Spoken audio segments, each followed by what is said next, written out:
لن يخلقوا ذبابا ولو اجتمعوا له. اللہ کے سوا باقی جتنی طاقتیں ہیں ساری جمع ہو جائیں، سارے پیر، سارے فقیر، سارے حکام، ساری کائنات جمع ہو جائے، قرآن کہتا ہے اللہ کے مقابلے میں ایک مکھی بھی نہیں بنا سکتے. مکھی وہ لفظ کن سے کائنات سجاتا ہے، وہ لفظ کن سے کائنات بناتا ہے.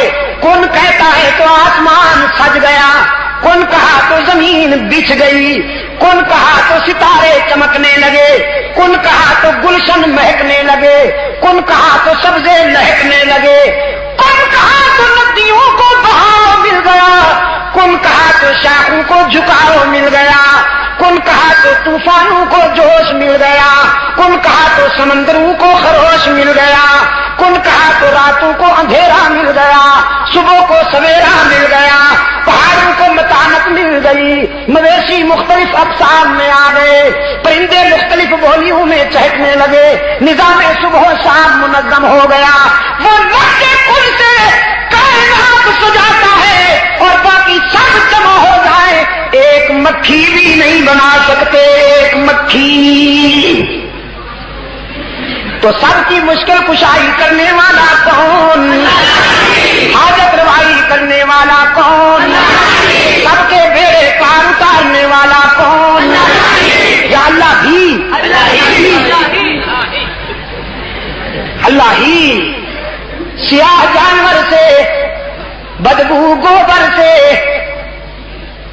بدبو والی گوبر سے، سیاہ جانور سے، سرخ خون سے سفید دودھ پلانے والا کون؟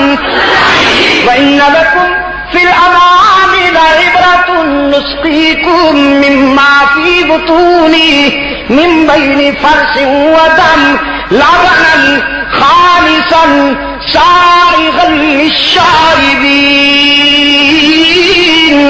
قرآن کہتا ہے دودھ کا گلاس پینے سے ایک لمحہ پہلے ذرا سوچ لینا کہاں سے آیا، کس نے بھیجا. تیری بکری کی رنگت سیاہ، اس کی گوبر بدبودار، اس کی رگوں میں دوڑنے والا خون سرخ، لیکن وہ کون ہے جو تیرے گلاس میں آنے والے دودھ میں جانور کی سیاہی کو بھی شامل نہیں ہونے دیتا، خون کی سرخی کو بھی شامل نہیں ہونے دیتا، گوبر کی بدبو کو بھی شامل نہیں ہونے دیتا. ان تینوں منفی چیزوں میں سے نسقیکم لبنا خالصا سائغا للشاربین. خوش رنگ اور خوش ذائقہ دودھ پلانے والا کون؟ انشاءاللہ جب تک ولی اللہ لشکر کے سپاہی زندہ رہیں گے، اور انشاءاللہ یہ لشکر رہے گا.